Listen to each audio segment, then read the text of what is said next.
সৌদিতে গত এক সপ্তাহে ২৩,১৯৪ জন অবৈধ প্রবাসীকে গ্রেপ্তার করা হয়েছে।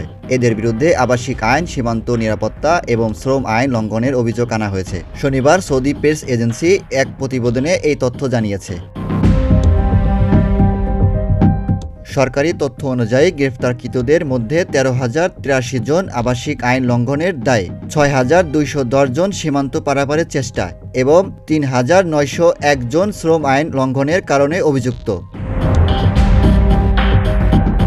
এছাড়া অবৈধভাবে সৌদি আরবের প্রবেশের দায়ে ১,৫৩৬ জনকে আটক করা হয়েছে। তাদের মধ্যে ৫৭% ইথিওপিয়ান, ৪১% ইয়েমেনি এবং বাকি ২% অন্য দেশের নাগরিক। অন্যদিকে সৌদি থেকে অন্য দেশে পালানোর সময় ৫৭ জনকে এবং পরিবহন আইন লঙ্ঘনের জন্য আরও ২৩ জনকে গ্রেপ্তার করা হয়েছে।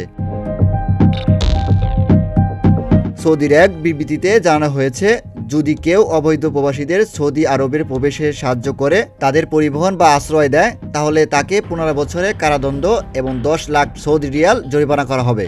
এছাড়া তার সম্পত্তি ও যানবাহন বাজেয়াপ্ত করা হতে পারে।